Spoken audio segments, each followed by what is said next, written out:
Assalamualaikum warahmatullahi wabarakatuh. Apa kabar anak-anak M2R semuanya?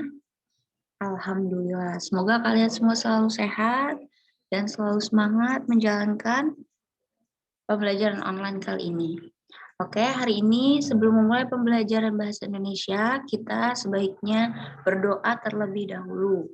Berdoa dimulai.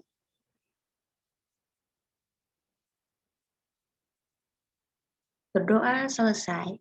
Oke, anak-anak, hari ini kita masuk ke tema 7, subtema 3, pelajaran bahasa Indonesia tentang perkembangan teknologi komunikasi. Nah, sebelumnya Bu Tika ingin bertanya, apa komunikasi itu? Oke, komunikasi adalah proses penyampaian informasi baik berupa pesan, ide, maupun gagasan dari satu pihak kepada pihak lainnya yang dilakukan secara lisan maupun tulisan. Tujuan komunikasi adalah memudahkan manusia untuk memahami apa yang diinginkan dan dimaksud manusia lain dan sebaliknya. Nah, contohnya seperti musyawarah. Kita saling berkomunikasi ya satu sama lain melalui lisan. Nah, agar kita bisa memahami apa yang ada dalam pikiran orang lain. Nah, orang lain itu harus mengkomunikasikannya kepada kita, menjelaskannya kepada kita. Nah, itu adalah tujuan dari komunikasi. Seiring perkembangan zaman, alat komunikasi dibagi menjadi dua, yaitu alat komunikasi tradisional dan alat komunikasi modern.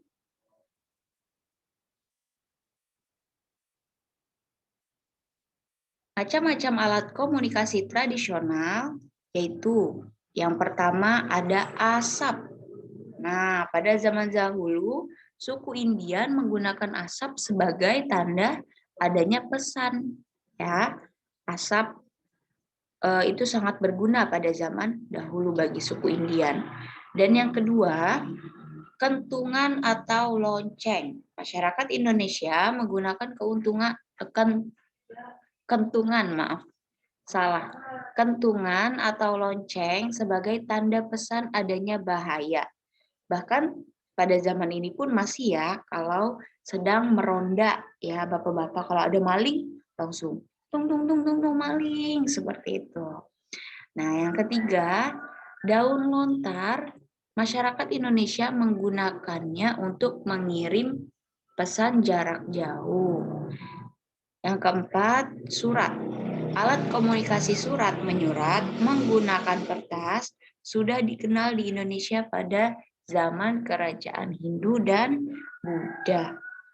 Yang kelima, ada telegraf. Alat komunikasi yang menggunakan peralatan listrik untuk mengirimkan dan menerima sinyal sesuai dengan kode dalam bentuk pulsa listrik.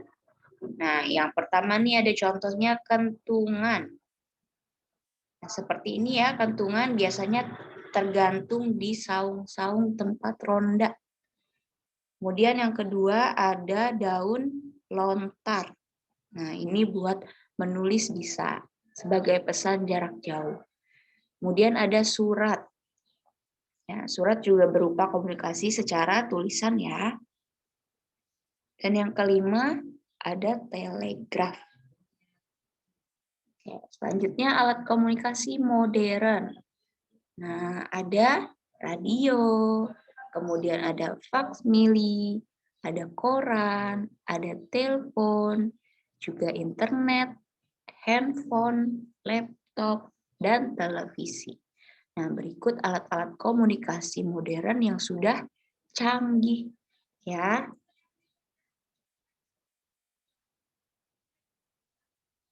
Yang pertama, ada radio, alat komunikasi berupa suara dan sinyal dengan menggunakan gelombang elektromagnetik.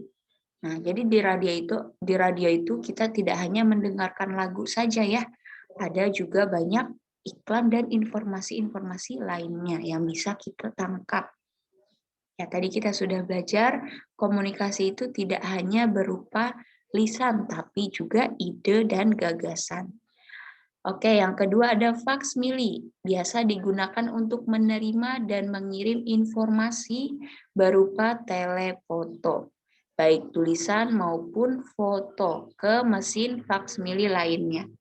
Jadi, komunikasinya antara faksmili dengan faksmili lainnya. Yang ketiga, koran, alat komunikasi tertulis yang dicetak menggunakan kertas. Ya, itu banyak informasi-informasi seperti yang ada di berita, ya, kemudian ada gambar-gambarnya juga. Tapi seiring berjalannya waktu, koran juga sudah jarang banyak digunakan karena sudah banyak orang yang membaca berita itu melalui handphone. Oke, yang keempat ada televisi. Alat komunikasi yang digunakan untuk mendapatkan informasi secara cepat dan massal, ya. Jadi kalau tayangan SCTV misalnya sedang memberikan informasi melalui program berita liputan 6 misalnya ya. Nah, itu yang menonton SCTV itu bisa ribuan orang. Jadi informasi yang disalurkan bisa cepat sampai ke ribuan telinga seperti itu. Nah, sedangkan telepon alat komunikasi yang berfungsi untuk memberikan informasi jarak jauh melalui sambungan suara. Nah, bisa dari satu orang ke satu orang lainnya. Jadi tidak massal seperti televisi. Kemudian ada internet. Nah, jaringan komputer yang saling terhubung secara global yang memungkinkan kita bisa berkomunikasi dan bertukar informasi dengan orang lain di seluruh dunia. Jadi tidak hanya lisan, internet itu seperti Google ya, bisa menyediakan gambar, kemudian video, kemudian tulisan-tulisan ya yang berupa informasi-informasi itu banyak di internet ya. Jadi internet sangat berguna pada zaman sekarang ya. Kemudian yang ketujuh ada handphone.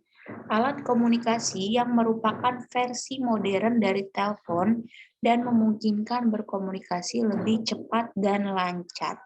Nah, handphone ini alat versi modernnya seperti telepon ya, kegunaannya pun sama. Tapi handphone kegunaannya lebih banyak sekarang.